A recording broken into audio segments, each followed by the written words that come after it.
প্রিয় দর্শক, আপনাদের সবাইকে ওয়েসিজ এই সময় অনুষ্ঠানে স্বাগতম। সঙ্গে আছি আমি এস আকাশ। আজ আমরা মূলত ইউনিয়ন পরিষদ নির্বাচন নিয়ে কথা বলবো। আপনারা জানেন পঞ্চম দফা ইউনিয়ন পরিষদ নির্বাচন হয়ে গেল এবং সেখানে আমরা পত্রিকায় দেখেছি, মিডিয়াতে আমরা দেখেছি যে একটা নির্বাচনে সাধারণত যতগুলো অনিয়ম হয় তার অনেকগুলো হয়েছে। যেমন সহিংসতা হয়েছে, আমরা দেখেছি সেখানে ভোট যে সিল মারার ঘটনা ঘটেছে এবং বেশ কিছু এরকম অনিয়ম আপনার পত্রপত্রিকা হয়তো দেখে থাকবেন। এইসব বিষয় নিয়ে আমরা আলোচনা করব। আর আলোচনা করার জন্য আমাদের স্টুডিওতে দুজন অতিথিকে আমন্ত্রণ জানিয়েছি। তাদের সাথে আপনাদের পরিচয় করে দিচ্ছি। আমাদের সাথে আছেন professor doctor Nazmul Hasan Kalimullah, chairman Janipop, এবং আমাদের সাথে আরও আছেন doctor Kazi Maruful Islam, professor development studies বিভাগ, ঢাকা বিশ্ববিদ্যালয়। আপনাদের দুজনকে স্বাগত জানাচ্ছি। প্রফেসর ডক্টর নাজমুল হাসান কলিমুল্লাহ, শুরুতে যেটা বলছিলাম, আপনি দীর্ঘদিন ধরে নির্বাচন ব্যবস্থাপনা, নির্বাচন নিয়ে কাজ করেন, পর্যবেক্ষণ করেন। আমি যেটা জানতে চাই, পঞ্চম দফা নির্বাচন এসে আমরা দেখলাম যে বেশ সহিংসতা বেড়েছে। অনেক বিশ্লেষক বলছেন যে এটা সবচেয়ে বেশি সহিংসতা হয়েছে, 10 জন থেকে 12 জন মতো নিহত হয়েছে। এবং ওই যেগুলো বলছিলাম যে ব্যালট ও সিল মারা থেকে আরম্ভ করে ব্যালট বাক্স ছিনতাই সব কিছুই হয়েছে। তো এই যে পঞ্চম দফায় এসেও আমরা চতুর্থ দফা পর্যন্ত অভিজ্ঞতা হয়েছে, তারপরেও আমরা এই সহিংসতা কমাতে পারলাম না, মানুষের জীবন বাঁচাতে পারলাম না। এটা কেন এবং দায় কে নেবে বলে আপনি কি মনে করেন? প্রথমতই আমি যেটি বলবো সেটি হচ্ছে in a way it's a collective failure. বাক পাসিংয়ের খুব একটা সুযোগ নেই বা তাতে কেউ আমরা লাভবান হব না। দ্বিতীয়ত এক ধরনের ডেসপারেশন কিন্তু এখানে কাজ করেছে। অনভ্যাসের ফোঁটা কপালে চরচর করে, কথাটা আমরা বলে অভ্যস্ত। এবং প্রথমবারের মতো যে প্রক্রিয়ায় যেভাবে আমরা অভ্যস্ত নই সেই রকম একটি তকমা নিয়ে নির্বাচনটি শুরু হয়েছে। আপনার চেয়ারম্যান পদে যারা প্রার্থী হয়েছেন তাদের দলীয় পরিচয় এবং প্রতীক ব্যবহার করতে হয়েছে। এবং ধরুন শাসক দল যারা করছেন কিংবা মাঠের বিরোধী দলের সঙ্গে যারা যুক্ত 1-2 পুরুষ ধরে, তারা অনেকেই হয়তো শেষ অবধি দলীয় মনোনয়ন লাভে ব্যর্থ হয়েছেন। এলাকায় জনপ্রিয়তা থাকা সত্ত্বেও সেটার মূল্যায়ন হয়তো বিভিন্ন কারণে হয়নি। নতুন মুখ জায়গা করে নিয়েছে। কোনো কোনো ক্ষেত্রে দেখা গেছে যে মাসখানেক আগে পর্যন্ত মাঠের বিরোধী দলের সঙ্গে রাজনীতি করা একজন মানুষ, তিনি তার যে ক্লাউড আছে সেটা কাজে লাগিয়ে দল বদল করে, জার্সি বদল করে নৌকা প্রতীক নিয়ে মাঠে অবতীর্ণ হয়েছেন নির্বাচনী লড়াই। তো এই যে ব্যাপারটা, সেটা যারা ট্র্যাডিশনালি দলের অনুগত বা এই রাজনীতি করে এসছেন তাদের অনেককেই অভিমান হত করেছে। এবং শ্যাম রাখি না কুল রাখি এরকম একটা অবস্থায় শেষ অবধি অভিমান ঝেড়ে ফেলে তারা অনেকে বিদ্রোহী প্রার্থী হয়েছে। এবং এই বিদ্রোহী প্রার্থী হবার সবচাইতে করুণ পরিণতি কী হতে পারে তার বড় নজিরটি গতকাল তৈরি হয়েছে। আপনার কুমিল্লা জেলার তিতাস উপজেলার বলরামপুর ইউনিয়নের কলাকান্দি গ্রামে প্রকাশ্য দিবালোকে মধ্যযুগীয় কায়দায় আপনার কামাল নামে যিনি প্রার্থী, মূলত বিএনপি ধারার এবং বিদ্রোহী প্রার্থী, তাকে নবাগত প্রার্থীর সমর্থকরা কুপিয়ে খুঁচিয়ে নৃশংস কায়দায় মেরে ফেলেছেন। এবং এই যে ঘটনাটি, এটি শুধুমাত্র তুলনীয় আপনার সাম্প্রতিককালে সংঘটিত ব্লগার হত্যাগুলোর সঙ্গে। এবং এটি এমন একটা জায়গায় নিয়ে গেছে আমাদের পুরো ব্যবস্থাটিকে যে এই তাগিদটি আমাদের আসাটা জরুরি হয়ে দাঁড়িয়েছে যে আমাদের স্যানিটি যাতে ফিরে আসে। আর যারা জখম হয়েছেন তাদের সংখ্যাও কম নয়, 1006 ছাড়িয়ে গেছে। শখানেকের বেশি মানুষ প্রাণ দিয়েছেন আপনার স্থানীয় সরকারের সর্বনিম্ন এই প্রতিষ্ঠানে গণপ্রতিনিধিত্ব নিশ্চিত করবার প্রয়োজনে আত্মাহুতি দিয়েছেন। এটি কোনো অবস্থায় জাস্টিফাই করা সম্ভবপর নয়। আপনার কাছে আবার আসবো ডক্টর কাজী মারুফ, আপনি যদি বলেন, আমি জানি আপনি স্থানীয় সরকার এবং শাসন ব্যবস্থা নিয়ে গবেষণা করেন, আপনি অবশ্যই এই নির্বাচন ব্যবস্থার উপর নজর রাখছেন। যেটা বলছিলেন যে আমাদের স্যানিটি ফিরে আসা দরকার, কিন্তু এই যে বারবার আমাদের আমরা বারবারই তো শুধু দেখছি যে নিহতের সংখ্যা বাড়ছে। নির্বাচন কমিশন এখানে আসলে কি করতে পারতো বলে আপনি মনে করেন, বা এটা আসলে যেমনটি বলছিলেন যে এই যে নির্বাচন ব্যবস্থা আস্তে আস্তে তো আরো খারাপের দিকেই যাচ্ছে? হ্যাঁ, ধন্যবাদ আপনাকে। আমি দীর্ঘদিন ধরে নির্বাচন ব্যবস্থা এবং আসলে শাসন ব্যবস্থা নিয়ে কাজ করছি, এবং তার ফলে আমার একটা দীর্ঘ সময়ের এক ধরনের পর্যবেক্ষণ আছে। এবং একই সাথে সেটা যেমন একটা একাডেমিক জায়গা থেকে যেমন আছে, এবং আবার আমি তো এই দেশের নাগরিকও, ফলে আমার এক দু চোখ খুলে কিন্তু আমি দেখছি যে ঘটনাগুলো যেভাবে ঘটছে। তো এই দুই জায়গা থেকে, একজন নাগরিক হিসেবে এবং একজন গবেষক হিসেবে, দুই জায়গা থেকে দেখা যায়, যদি নির্বাচনটাকে আমি দেখি, তাহলে নির্বাচনের পুরো প্রক্রিয়াতে, অর্থাৎ আপনারা যেমনটা স্যারও বলছিলেন যে আসলে নির্বাচন ব্যবস্থাপনার সঙ্গে তো নির্বাচনের আগের থেকে শুরু করে, অর্থাৎ ভোটার রোল তৈরি করা থেকে, ভোটার তালিকা তৈরি করা থেকে শুরু করে একদম শেষ পর্যন্ত গেজেট প্রকাশ করা পর্যন্ত মাঝখানে যে একটা দীর্ঘ একটা প্রক্রিয়া আছে, এই প্রক্রিয়াতে কেবল প্রক্রিয়াটা সুষ্ঠুভাবে সম্পাদন করার কাজটির মুখ্য দায়িত্ব, সাংবিধানিকভাবে দায়িত্বপ্রাপ্ত প্রতিষ্ঠানটি হচ্ছে আমাদের নির্বাচন কমিশন। কিন্তু নির্বাচন কমিশনকে আমরা অবশ্যই, সে হচ্ছে মূল চালকের ভূমিকায় আছে, কিন্তু তার পরিচালনার কাজটি কিন্তু নির্ভর করছে আরও অন্যান্য অনেকগুলো প্রতিষ্ঠানের উপরে। বিশেষ করে যেহেতু এই নির্বাচনটি একটি রাজনৈতিক দলের প্রতীকে অনুষ্ঠিত হচ্ছে, ফলে একটা বড় দায়িত্ব কিন্তু দাঁড়িয়ে যায় যারা অংশগ্রহণকারী রাজনৈতিক দলগুলোর উপরে। এবং নির্বাচনী যে সমস্ত কার্যক্রম আছে সেগুলো আমরা ডেলিভারি দেওয়া হয় হচ্ছে প্রশাসনের অন্যান্য অঙ্গ প্রতিষ্ঠানগুলোর মধ্য দিয়ে, যারা নির্বাচনকালীন সময় নির্বাচন কমিশন তাদের ডেপুটেশনে, তাদের কর্তৃত্বের আওতায় নিয়ে আসেন। যেমন আমাদের পুলিশ প্রশাসন আছে, আমার ডিস্ট্রিক্ট অ্যাডমিনিস্ট্রেশন আছে, আমার উপজেলা প্রশাসন আছে, এবং অন্যান্য আরও অনেক অনেক মানুষকে, অনেক প্রতিষ্ঠানকে আসলে নির্বাচন কমিশন ইনভলভ করে। এবং এই প্রতিষ্ঠানগুলো কিন্তু সাংবিধানিকভাবে আমাদের নির্বাহী বিভাগের অধীনে, অর্থাৎ সরকারের যেটা নির্বাহী বিভাগ আছে, যেটাকে আমরা সরকার বলি, তাদের অধীনে আছে। ফলে নির্বাচন প্রক্রিয়াটি সুষ্ঠু হবে কতটুকু, এর মধ্যে কতটুকু সহিংসতা হবে, কিংবা কতটুকু নির্বাচনী অনিয়ম হবে না কিংবা হবে, এই পুরো ব্যাপারটি নিয়ন্ত্রণ করার ব্যাপারে নির্বাচন কমিশন যেমন প্রধানতম দায়ী বা প্রধানতম প্রতিষ্ঠান, কিন্তু একই সাথে তার সরকারের পূর্ণ সহযোগিতা আছে কি আছে না, সেটাও কিন্তু একটা গুরুত্বপূর্ণ নিয়ামক। ফলে আমরা যদি যে ফলাফলটা অর্জিত হয়েছে, অর্থাৎ আমরা যেটা দেখেছি যে এই নির্বাচনটাতে ব্যাপক সংখ্যক একটা মানুষের প্রাণহানি হলো, যেটা আসলে অন্যান্য বারের নির্বাচনের সাথে তুলনা করলে এটা অতুলনীয় হয়েছে। সেইটা একটা অপ্রয়োজনীয় প্রাণহানি, কারণ আমাদের অতীতের নির্বাচন ব্যবস্থাপনার যে অভিজ্ঞতা আছে, সেটাতে আমরা ভালো নির্বাচন ব্যবস্থাপনা কিন্তু করেছি, এরকম প্রাণহানি ছাড়াই কিন্তু করেছি। তো সেই জায়গাটাতে আমরা বলি অথবা না বলি, কিন্তু এটার মূল দায়িত্ব কিংবা দায় অবশ্যই নির্বাচন কমিশনের উপরে চলে যায়, সেটা আমরা দেখছি। এবং আমি যদি আপনাকে এই পঞ্চম দফা নির্বাচন শুরু হওয়ার আগেই প্রধান নির্বাচন কমিশনের যে পত্রিকাতে যে তার যে প্রেস ব্রিফিং ছিল, সেখানে উনি বলেছিলেন যে তিনি আশা করছেন যে এটি তুলনামূলকভাবে ভালো হবে এই পঞ্চম দফা নির্বাচনটি। কিন্তু আমরা যে কয়টা নির্দেশক দেখছি, অর্থাৎ সহিংসতা তার একটা নির্দেশক, ভোট কেন্দ্রে অনিয়ম একটা নির্দেশক, ভোটার উপস্থিতি একটা নির্দেশক, এরকম আরও অনেকগুলো নির্দেশককে যদি আমরা মিলিয়ে দেখি, পঞ্চম দফা নির্বাচন কিন্তু প্রধান নির্বাচন কমিশনের যে প্রত্যাশা সেই অনুযায়ী কিন্তু আসলে হলো না, বরং অন্য দফার তুলনায় এটার মান কিন্তু আরও খানিকটা অবনমন হলো। তো এইটা থেকে এটাকে আমাদের যে ব্যবস্থাটা, সেটাতে আমরা ফেরত আসার কাজটা খুব দুরূহ না।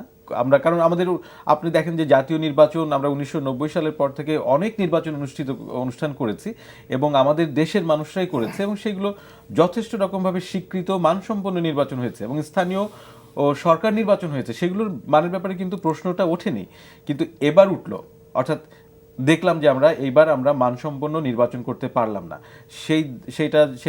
সেটাকে দায়িত্বের জন্য অবশ্যই আমাকে নির্বাচন কমিশনের মধ্যে একটা রিজু নেতৃত্বর কথা বলতে হবে, যে তারা তাদের সাংবিধানিক যে ম্যান্ডেট সেই অনুযায়ী তাদের রিজুতা প্রদর্শন করতে পারেননি। আমরা দেখেছি যে রাজনৈতিক দলগুলো তারা আসলে দায়িত্বহীনতার পরিচয় দিয়েছেন। সেটা সরকারি দল, আরও যারা অংশগ্রহণকারী দল আছে, তারা যদি তাদের দায়িত্বের জায়গাটা সম্পূর্ণভাবে পালন করতেন, কারণ যে সহিংসতাটা হচ্ছে সেটা হচ্ছে প্রধানত আজকের যারা ক্ষমতাসীন দল তাদের ভেতরেরই একজন এবং তার বিরোধী, ফলে এদেরকে নিয়ন্ত্রণ করার মূল দায়িত্ব আসলে সেই দলটাকেই নিতে হবে, সেটা আমরা কিন্তু দেখিনি। আবার নির্বাচনী পরিবেশটাকে সহিংসতা মুক্ত রাখার জন্য কিন্তু অন্যান্য রাজনৈতিক দল এবং অংশগ্রহণকারী যারা আছে তাদেরও দায়িত্ব আছে, তাদেরকেও আমরা কিন্তু যথেষ্টভাবে দেখিনি। এবং সর্বোপরি নির্বাহী বিভাগের অর্থাৎ সরকারের যে দায়িত্বশীল আচরণ করার প্রত্যাশা ছিল, নাগরিকদের প্রত্যাশা ছিল, সেই জায়গাটাতেও আমি দেখছি যে আমাদের আশা পূরণ হয়নি। জি, অনেক সুন্দর করে ব্যাখ্যা করেছেন। আমরা আপনার কাছে যদি জানতে চাই প্রফেসর কলিমুল্লাহ, যদি একটু বলেন যে নির্বাচন কমিশনকে আমরা সবাই দোষারোপ করছি বা মিডিয়া দোষারোপ করছে, যে যেমনটি কাজী মারুফ বলেছেন যে নির্বাচন কতটা সুষ্ঠু হবে সেটা নির্বাহী বিভাগ কতটা তাদেরকে সহযোগিতা করছে তার উপর তো নির্ভর করে সাধারণত, এবং যারা নির্বাচনে অংশগ্রহণকারী প্রার্থী রাজনৈতিক দল তারা কতটা মানে যৌক্তিক আচরণ করছে তার উপরও তো নির্ভর করে। কিন্তু আমরা সেগুলোকে দেখছি, সরকার কি আসলে যথেষ্টভাবে সহযোগিতা করছে? কারণ আমরা দেখি যে নির্বাচন কমিশন এক ধরনের খেই হারিয়ে ফেলেছে বলে মনে হয়। যেমন ধরেন তারা তো আসলে কারোর উপরই আসলে নিয়ন্ত্রণ রাখতে পারছে না। দেখুন, আমি শুরুতেই বলেছি যে ইটস এ কালেকটিভ ফেলিয়ার। আসলে কম বেশি সবাই আমরা এই পুরো ব্যবস্থা এবং এই ঘটনার জন্য দায়ী, নাগরিক হিসেবে তো বটেই, এবং এই রাষ্ট্র অনেক ক্ষেত্রেই আমরা দেখতে পাচ্ছি যে তার যে ন্যূনতম দায়িত্বটি, অর্থাৎ নাগরিকদের জানমালের নিরাপত্তা দেয়া, সেটি নির্বাচনী এই রঙ্গমঞ্চে দিতে অনেকাংশে পারছে না। এই যে ব্যর্থতা, এটি আমাদের সবার। আর এখানে কমিশনের যে সমস্যাটি সেটি হচ্ছে যে আপনার নির্বাচন দিবসে বা তার আগ পরে আপনার অন সেকেন্ডমেন্ট যারা তাদের হয়ে কাজ করেন তাদের প্রশিক্ষিত করার যে জায়গাটা, সেটা একটা বড় গ্রে এরিয়া। প্রশিক্ষণের নামে ইলেকট্রাল ট্রেনিং ইনস্টিটিউট যে কাজটি করে সেটি বেসিক্যালি এক ধরনের ওরিয়েন্টেশন প্রদান করে খুব হারিডলি, সব শেষ সময় চটজলদি একটা বক্সের টিক চিহ্ন দেওয়ার মতো কাজ, যে এটা বাকি রয়ে গেছে, পারডিয়াম দিতে হবে, খাবার সরবরাহ করতে হবে, ব্যাগ দিতে হবে, ইলেকট্রাল যে আপনার লজিস্টিক্স সেটা সম্পর্কে হাতে কলমে একটা ধারণা দিয়ে দিতে হবে, সেটি করা হচ্ছে। এবং সবসময় এই কাজটি অ্যাডহক বেসিসে শেষ সময় করা হয়ে থাকে, বছরওয়ারিভাবে কাজটি করা হয় না। এক, দ্বিতীয়ত যারা প্রাইমারি স্টেক হোল্ডার অর্থাৎ পিপল, যারা ভোটার, তাদের কোনো প্রশিক্ষণের ব্যবস্থা কিন্তু ইলেকট্রাল কমিশন মানে ট্রেনিং ইনস্টিটিউট অবধি করেছে কিনা সে ব্যাপারে আমার ঘোরতর সন্দেহ আছে। আর কারা রিসোর্স পার্সন হিসেবে কাজ করছে সেটাও দেখবার বিষয়।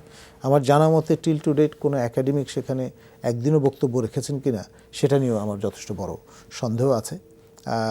ফর এক্সাম্পল, আমি জানি আমার নাম সেখানে তালিকায় আছে, কিন্তু টিল টু ডেট আজ পর্যন্ত কিন্তু আমি ইলেকট্রাল ট্রেনিং ইনস্টিটিউটে কখনো নিমন্ত্রিত হইনি বক্তৃতা করবার জন্য। গত 25-30 বছর ধরে এই বিষয়ে অভিজ্ঞতা অর্জন করা সত্ত্বেও, তো ফলে ব্যাপারটা কী আছে, রুটিন রিচুয়াল হিসেবে কিন্তু এই কাজটি চলছে। আর আপনার যে ভোটার যারা, তারা আপনার প্রথম থেকে তার দায়িত্ব এবং কর্তব্য সম্পর্কে, তার যে সিভিক রেসপন্সিবিলিটি সেটা সম্পর্কে কিন্তু ওইভাবে ইনস্টিটিউশনালাইজড একটা ইন্টারভেনশনের মধ্য দিয়ে প্রশিক্ষিত হচ্ছেন না।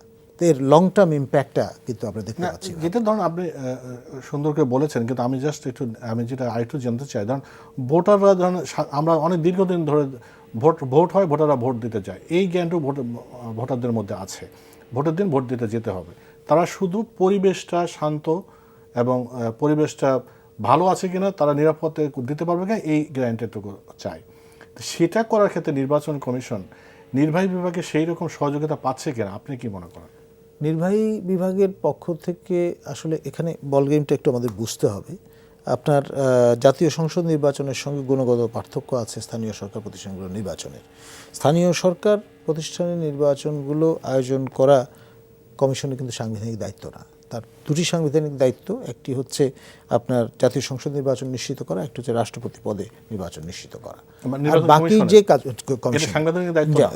এই ধরনের প্রতিষ্ঠানগুলোর নির্বাচন তারা মূলত ফরমাইশি কাজ হিসেবে করে থাকেন। মূল চাবিকাঠির স্থানীয় সরকার মন্ত্রণালয়ের, তাদের ফরমাশ অনুযায়ী তারা এই সার্ভিসটা প্রদান করেন। এটি মানে আমাদেরকে বুঝতে হবে।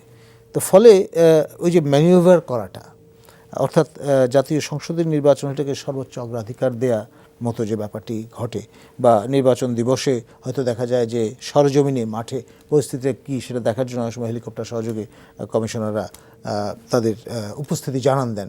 কিন্তু এখানটায় আমরা প্রথম থেকেই লক্ষ্য করছি, সে কারণেই হয়তোবা যে তাদের দায় বা দায়িত্ব শুধুমাত্র 400 গজের যে বেষ্টনী তার মধ্যে সীমায়িত আছে, বা আপনার যে ফেলিয়রটা এটা দায় দায়িত্ব আইনশৃঙ্খলা রক্ষাকারী বাহিনী, এরকমভাবে তারা কিন্তু তাদের মতো করে রিয়াকশনটা ব্যক্ত করছেন। অর্থাৎ তারাও খুব একটা স্বস্তিতে আছেন এটা মনে করার কোনো কারণ নেই। They are not very happy, they are in a way part out. এবং সে কারণে এই ধরনের প্রতিক্রিয়াগুলো কিন্তু তাদের পক্ষ থেকে আসছে ইন দ্য ফোরফ্রন্ট। এবং এর পাশাপাশি আরেকটা বিষয় আমাদের মনে রাখতে হবে যে 4 জুন তারিখে যে সর্বশেষ ধাপের বড় দাগের যে নির্বাচন স্থানীয় সরকার প্রতিষ্ঠান হিসেবে ইউনিয়ন পরিষদের, এইটি হচ্ছে বড় আকারের সবচাইতে শেষ নির্বাচন ষষ্ঠ ধাপের যেটা এই কমিশনের টেনিয়ারে। এরপর আর 2টি সিটি কর্পোরেশন নির্বাচন ডিউ হবে, একটি হচ্ছে কুমিল্লা সিটি কর্পোরেশন নির্বাচন, আর একটি হচ্ছে আপনার নারায়ণগঞ্জ সিটি কর্পোরেশন নির্বাচন। কিন্তু এর পরে আর কোন নির্বাচন করার মতো কাজ তাদের হাতে থাকবে না। তো ফলে ইটস কাইন্ড অফ কাউন্টডাউন কিন্তু শুরু হয়ে গেছে।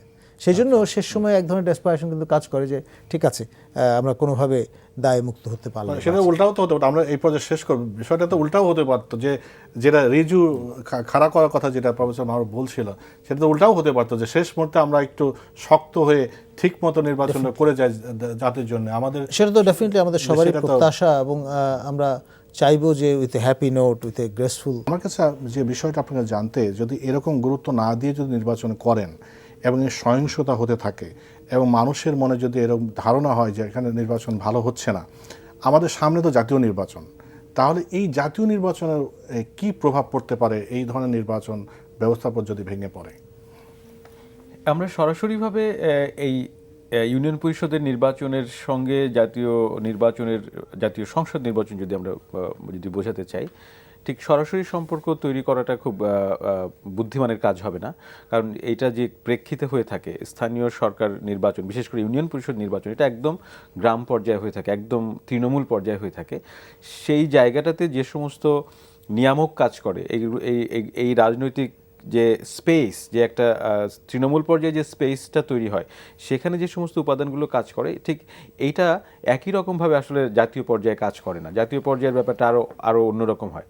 কিন্তু এটা সত্যি কথা যে একজন সাধারণ মানুষের কাছে, একজন ভোটারের কাছে, সে কিন্তু কতগুলো মোটা দাগে বিবেচনা করে যে আমাদের এখানে এই সময় ভোটটা ঠিক মতন হলো কিনা। অর্থাৎ আমরা কিন্তু এখন এরকম দাঁড়াচ্ছে যে এই ইউনিয়ন পরিষদ নির্বাচনের মধ্য দিয়ে সাধারণ নাগরিকদের যে অভিজ্ঞতা হচ্ছে, আমি নিজে দেখেছি যে মানুষের মধ্যে এরকম একটা বোধ তৈরি হচ্ছে যে এখন আর নির্বাচন বলে কিছু নাই। অর্থাৎ নির্বাচন ব্যবস্থাটা সম্পর্কে একটা তীব্র রকমের অনাস্থা তৈরি হয়েছে। সেটাই বলতে চাচ্ছি, মানুষের নির্বাচন কমিশনের প্রতি যদি আস্থা না থাকে, অনাস্থা তৈরি হচ্ছে। এটা শুধু নির্বাচন কমিশনের ব্যাপারে না, একই সাথে তারা কিন্তু দেখছে যে রাজনৈতিক দলগুলো কীরকম আচরণ করে, ফলে রাজনৈতিক দলগুলোর প্রতিও কিন্তু এক ধরনের নিস্পৃহতা তৈরি হচ্ছে।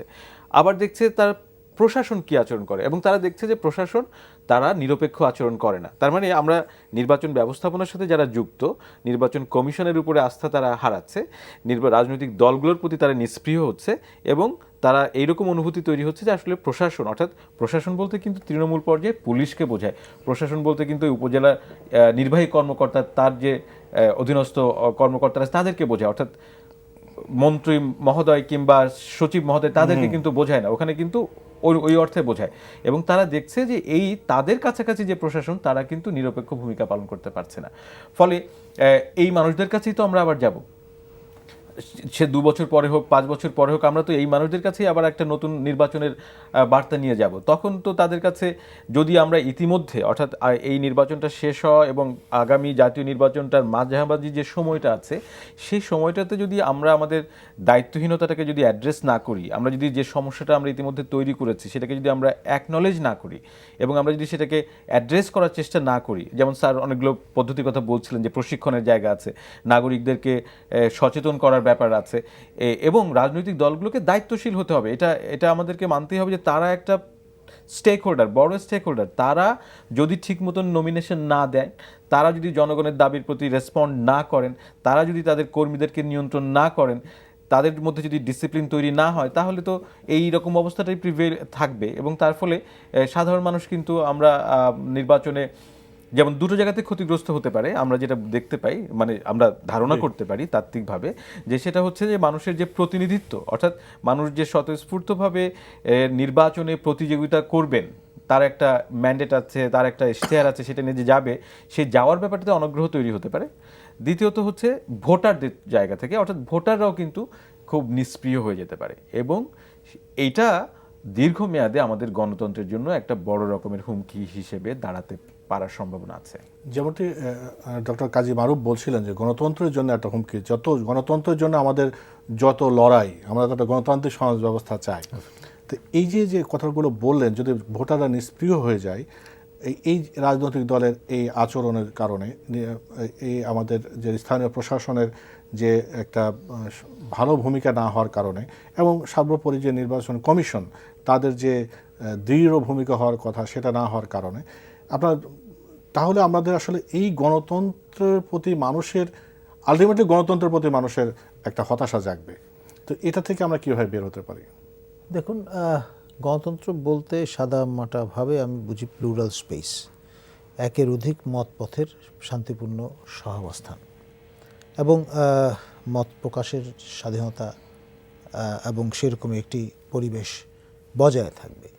এখানে অসহিষ্ণুতার পরিমাণ যে পরিমাণে বাড়ছে, গতকাল কামাল সাহেব আত্মহতি দিয়ে যে দৃষ্টান্তটি আমাদের চোখে আঙুল দিয়ে দেখে গেলেন, যে মধ্যযুগীয় কায়দায় খুঁচিয়ে খুঁচিয়ে কুপিয়ে কুপিয়ে তাকে মেরে ফেলা হয়েছে, এটি সেই ইদানিংকালে অন্য কোনো রাষ্ট্রে হয়তো খুঁজে পাওয়া যাবে না। ফলে এই ঘটনাটি can B A turning point. আমরা হয়তো নানান রকমের বীভৎস কর্মকাণ্ড দেখে নিজেদের হার্ডেন করে ফেলেছি, কিন্তু সামগ্রিকভাবে হিস্টোরিক্যালি বাংলাদেশের আপামর জনসাধারণ কিন্তু রাজনীতি সচেতন। আমাদের দেশের জনগণ রাজনীতি মনোযোগ দিয়ে প্রত্যক্ষ করতে চান, এবং যেই অস্ট্রেলিয়ার মতো এখানে আইন করে বাধ্যতামূলক ভোট দেওয়ার প্রয়োজন এখন পর্যন্ত পড়ছে না, কিন্তু যেই ট্রেন্ডটা তৈরি হয়েছে, মারুফ যেটা আশঙ্কা করছেন, কিন্তু একেবারে উড়িয়ে দেওয়া যায় না। এক ধরনের অ্যাপ্যাথি কাজ করতে করতে এটা যখন ফসিলাইজড হয়ে যাবে, তখন কিন্তু ওইরকম একটা পরিস্থিতির দরকার হয়ে পড়তে পারে, এবং এটা খুব ভালো সংকেত বলে মনে হয় না। এর থেকে উত্তরণের লক্ষ্যে আমি মনে করি সময় এসছে সিস্টেমিক পরিবর্তন সূচিত করবার, অর্থাৎ ফার্স্ট পাস দি পোস্ট যে সিস্টেমটা এখন কাজ করছে, এটি অ্যানাক্রোনিস্টিক হয়ে গেছে। একজন প্রার্থী অন্য সকল প্রার্থীর তুলনায় এক ভোটও যদি বেশি পান, তাকেই জয়যুক্ত ঘোষণা করার যে চলটি আছে, সে কারণেই কিন্তু এই ডেসপারেশনটা। এখন যদি পুরো দেশটাই একটা কনস্টিটিউয়েন্সি হয়, বা পুরো আপনার আসনটাই একটা কনস্টিটিউয়েন্সি ধরে নিয়ে সেখানে দলভিত্তিক পরিচয় আপনার লিস্ট সিস্টেম যদি আমরা চালু করি, লিস্ট পিআর সিস্টেম বা প্রপোর্শনাল রিপ্রেজেন্টেশন সিস্টেম, তাহলে কিন্তু উইন উইন একটা সিচুয়েশন ডেভেলপ করে যেতে পারে। তখন ব্যক্তির চাইতে দল বড় হয়ে উঠবে এবং আদর্শ মূল চালিকা শক্তি হিসেবে কাজ করবে। এখন choice will be there for people, মানে অন দ্য টেবল, যে তারা কোন প্যাকেজটা গ্রহণ করতে চান, কোন আদর্শের প্রতি তাদের মহাবিষ্টতা সপ্রমাণ করতে চান, সেটি তখন পরিষ্কার হয়ে যাবে। তাহলে কিন্তু আজকে এই যে ডেসপারেশনটা, সেটা থাকবে না। আম ছালা সব চলে যাচ্ছে, এই অনুভূতিটা তখন মনের মধ্যে কাজ করবে না। আপনি কি মনে করেন যে এই যেটা বলছিলেন যে গণতন্ত্র হতাশা, স্যার তো একটা বললেন যে এইভাবে যেমন ব্যক্তির থেকে দল বড় যে প্যাকেজের কথা বললেন, মানে একটু মানে সিস্টেমটা চেঞ্জ করার কথা বলছেন, তো সেক্ষেত্রে আপনি কি অবজার্ভ করেন? আমি এই জায়গাটাতে আসলে স্যারের সাথে আমি একমত এই কারণেই যে আমরা যেভাবে দেখি যে নির্বাচনে অংশগ্রহণ, শুধু নির্বাচন তো না, আসলে আমরা ওই যে একটা বহুমত পথের জন্য একটা স্পেস, সেই স্পেসটা রক্ষা যদি আমরা করতে চাই, অর্থাৎ বাংলাদেশকে যদি আমরা রক্ষা করতে চাই, তাহলে আমাদেরকে এটাকে আরও ওপেন করতে হবে, যেটা এখন ওপেন না। অর্থাৎ আমার রাজনৈতিক দলের ভেতরে যে সিদ্ধান্ত গ্রহণ প্রক্রিয়া, যে প্রক্রিয়ায় মনোনয়ন দেওয়া হচ্ছে, যে প্রক্রিয়ায় দল দেশ চালানোর ব্যাপারে সিদ্ধান্ত নিচ্ছে, এই প্রক্রিয়াগুলো যেহেতু খুবই কেন্দ্রীভূত, এর ফলে একটা কর্তৃত্বপরায়ণ একটা জায়গা আছে, সেই জায়গাটাকে যদি আমরা ওপেন না করি, তাহলে আসলে দেশের জন্য খুব ভবিষ্যৎ থাকে না। এবং তার একটা বড় মাধ্যম, মানে আমরা যদি ইমিডিয়েটলি কি করতে চাই, কি করতে পারি, তার স্যারই যেটা বললেন সেটাই হচ্ছে একটা খুব কার্যকরী একটা প্রক্রিয়া, যে আমরা যদি আনুপাতিক প্রতিনিধিত্বমূলক সরকার ব্যবস্থা প্রবর্তন করি, যে সারা দেশে যতগুলো রাজনৈতিক দল আছে তারা তাদের ইশতেহার নিয়ে যাবে জনগণের কাছে এবং তারা নির্বাচনে অংশ নেবেন এবং যে যতটুকু ভোট পাবেন সেই অনুযায়ী তাদের প্রতিনিধিত্ব সংসদে নিশ্চিত করা হবে। অর্থাৎ এটা হলে আমার মনে হয় যে আমরা ইমিডিয়েটলি যে সংকটগুলোর মধ্যে দিয়ে আমরা যাচ্ছি সেটার একটা, অর্থাৎ এখানে সকল পক্ষের স্বার্থ রক্ষা করার ব্যবস্থা আছে। এখানে কেউ মানে যে জিতবে সেই সবটাই নিয়ে নিবে এই নিয়মটা এখানে এটা হবে না। ফলে এখানে ছোট বড় এবং আমরা যে সমস্ত ভিন্ন ভিন্ন পথের কথা বলি, যেমন আমার পার্বত্য চট্টগ্রামে একটা ছোট পার্টি আছে, সে ওখানে একটু ভোট জোগাড় করতে পারে, সারা দেশে তার সমর্থন জোগাড় করতে পারে। আমরা দেখেছি আরো অনেক রকমের রাজনৈতিক ছোট ছোট দলগুলো আছে, তাদের জন্য কিন্তু একটা জায়গা তৈরি হতে পারে, মানে তাদেরকে দিতেই হবে সেই লক্ষ্যে না, কিন্তু এই পদ্ধতিটি এতটা উন্মুক্ত যে সবারকে এখানে অ্যাকোমোডেট করার একটা জায়গা আছে। তবে আমরা যে একটা শেষ কথা হয়তো বা খানিকটা হতে পারে যে জনগণ তো আমরা এটাতে জনগণকে মুখ্য ভূমিকাটা নিতে হবে দাবিটা তোলার জন্য। এবং তবে রাজনৈতিক দলের প্রতি আমি আবারও বারবার বলতে চাই যে রাজনৈতিক দলগুলোর আসলে মানে জনগণকে প্রেশার দিতে হবে যেন রাজনৈতিক দলগুলো সেটাকে রেসপন্ড করে, কিন্তু রাজনৈতিক দলগুলো নিজের মধ্যেও একরকমের বোধের দরকার আছে, তারাও যেন দায়িত্বশীল আচরণ প্রকাশ করা দরকার, তাদের মধ্যে করা দরকার। কারণ এই অবস্থা চলতে থাকলে কিছুদিন পরে ওই সোনার ডিম পাড়া হাঁসটাই কিন্তু মরে যাবে, ফলে তাদেরও কিন্তু করে খাওয়ার আর কিছু থাকবে না। ফলে তাদেরও এই মুহূর্তে সময় হয়েছে যে তারা যেন আসলে দায়িত্বশীল আচরণ করবে। আপনার কি মনে হয় প্রফেসর কলিমুল্লাহ, যে রাজনৈতিক দলগুলোর যে দায়িত্বশীল এবং আপনি যে প্রেসক্রিপশন দিলেন, রাজনৈতিক দল গুলো কি মনে হয় এটার জন্য এখন প্রস্তুত, বা তাদেরকে প্রস্তুত করার জন্য আসলে আপনারা কি ভূমিকা নিতে পারেন, সুশীল সমাজ কি ভূমিকা নিতে পারে, আপনি কি বলবেন? আমরা জানি পপের পক্ষ থেকে আপনার এক ধরনের কনসিয়েন্টাইজেশন প্রক্রিয়া শুরু করেছি। আপনার 90-এর দশকে আমি আপনার ভয়েস অফ আমেরিকাতে একটা ইন্টারভিউ প্রদানের মাধ্যমে এই ক্যাম্পেইনটা শুরু করি এবং খুব স্লোলি এবং শিওরলি আমরা কিন্তু একটা ফিল্ড বিল্ডিংয়ের কাজ করে যাচ্ছি। ইতোমধ্যে আপনার বাসদ নামে যে রাজনৈতিক দলটি, তারা এ বিষয়ে চিন্তাভাবনা করছে সিরিয়াসলি। তারপর বাংলাদেশের কমিউনিস্ট পার্টি, তারা বিষয়টা নিয়ে ভাবছেন, কথা বলছেন। আমি রাস্তায় মাইকিংও করতে শুনেছি, তারা চান যে এটি তাদের দলীয় একটি দাবি পরিণত হয়েছে। এমনকি এখন যে সংসদে আনুষ্ঠানিকভাবে যেই দলটি বিরোধী দলের আসনে আছে, জাতীয় পার্টি, সেই দলের স্থপতি হোসেন মোহাম্মদ এরশাদ, তিনিও কিন্তু আপনার এই বিষয়ে তার মতামত ব্যক্ত করেছেন এর সপক্ষে। এমনকি আমি একটা গ্রন্থ রচনা করেছি, সমানুপাতিক প্রতিনিধিত্ব ব্যবস্থা দেশে দেশে এই শিরোনামে, সেটি সংগ্রহ করে তিনি একটা প্রেস কনফারেন্স করেছেন ওই বই হাতে রেখে একটি 5 তারা হোটেলে। অর্থাৎ এই জেস্চারগুলো এক ধরনের ফুড ফর থট যে হিসেবে কাজ করছে আমাদের ক্যাম্পেইনটা, সেটা পরিচায়ক হিসেবে আমি মনে করি যে দানা বাঁধছে। এবং এটাকে মেইন স্ট্রিম যে পলিটিক্যাল ডিভাইড আছে সেই জায়গাটায় আমাদের মানে নিয়ে যেতে হবে। এবং আপনার শাসক দল এবং মার্সির বিরোধী দল, তারাও যাতে গ্র্যাজুয়ালি একটা কনসেনসাসে পৌঁছায়। যেমন একটা থ্রেশহোল্ড প্রয়োজন হবে, ন্যূনতম কত পার্সেন্ট ভোট পেলে একটি দলের প্রতিনিধিত্ব থাকবে পার্লামেন্টে বা কোনো একটা আপনার প্রতিষ্ঠানে, সেটি আমাদেরকে নিশ্চিত করতে হবে। সেটা একটা দিক। আমরা একদম শেষ পর্যায়ে চলে আসছি প্রফেসর কাজী মারুফ, একটা ছোট্ট একটা পরিসংখ্যান দিয়ে মতামত চাইবো, তারপর আমরা শেষ করব। আপনি মনে হয় মানে 40 সেকেন্ড মতো সময় পাবেন। সেটা হলো যে আমরা এই যে পঞ্চম ধাপ পর্যন্ত নির্বাচন হয়েছে, নির্বাচন এখানে চেয়ারম্যান প্রার্থীর মধ্যে দেখতে পাচ্ছি যে 67% চেয়ারম্যান হলো আওয়ামী লীগের এবং বিএনপির হলো 10%। আপনি লোকাল গভর্নমেন্ট নিয়ে কাজ করেন, আসলে ফিল্ডে কি আসলে এরকমই বাস্তবতা নাকি অন্য কোনো কারণ আছে?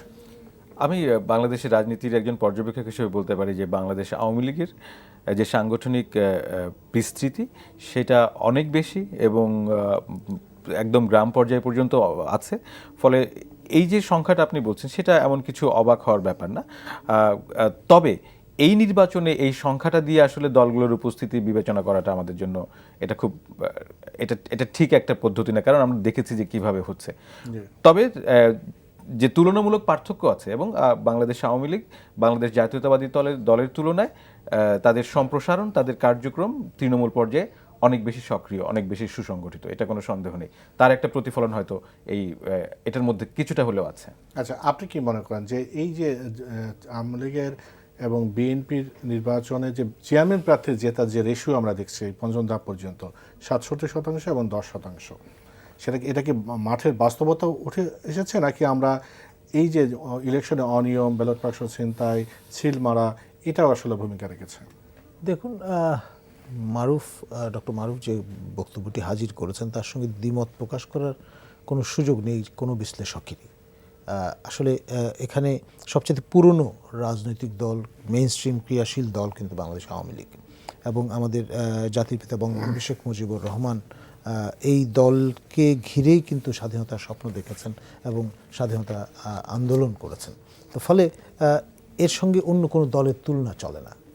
আর আপনার যেই প্রপোর্শনে সাপোর্টাররা আছেন অন দ্য ডিভাইড, সেখানেও কিন্তু শাসক দল হিসেবে তারা একটা ভ্যান্টেজ পজিশনে আছে। আর স্থানীয় সরকার প্রতিষ্ঠানগুলোতে যখন রাজনৈতিক পরিচয়ে নির্বাচনটা অনুষ্ঠিত হয়, তখন স্থানীয় মানুষও চিন্তা করেন যে তার যে সেবাগুলো তিনি পেতে চাচ্ছেন, শাসক দল ক্ষমতায় থাকলে তাকে যেভাবে সেটা ডেলিভার করতে পারবে, বিরোধী অবস্থানে থাকলে সেটা কোনো অবস্থায় সম্ভবপর হবে না। সেই বিবেচনা বুদ্ধিও কিন্তু তাদের কাজ করছে। তো ফলে এখানে এ ধরনের ফলাফল দেখে অবাক হওয়ার কোনো কারণ আছে বলে আমি মনে করি। আচ্ছা, আপনাদের দুজনকে অনেক ধন্যবাদ, প্রফেসর ডক্টর নাজমুল হাসান করিমুল্লাহ এবং প্রফেসর ডক্টর কাজী মারুফুল ইসলাম। আপনাদের দুজনকে অনেক অনেক ধন্যবাদ আমাদের স্টুডিওতে এসে কথা বলার জন্য। প্রিয় দর্শক, আপনাদেরকেও অনেক ধন্যবাদ। আজ আমরা নির্বাচন, বিশেষ করে ইউনিয়ন পরিষদ নির্বাচন কেমন হলো, কোথায় গলদ ছিল এবং কি কি করা উচিত, সে দুজন বিশেষজ্ঞ সেটা বলেছেন। আশা করি আপনাদের ভালো লেগেছে। আর প্রিয় দর্শক, আপনারা যদি এই অনুষ্ঠান আরও একবার দেখতে চান তাহলে আমাদের অনলাইনে যেতে পারেন www.ndbbd.com এই ঠিকানায়। আজ এ পর্যন্তই, আপনারা সবাই ভালো থাকবেন।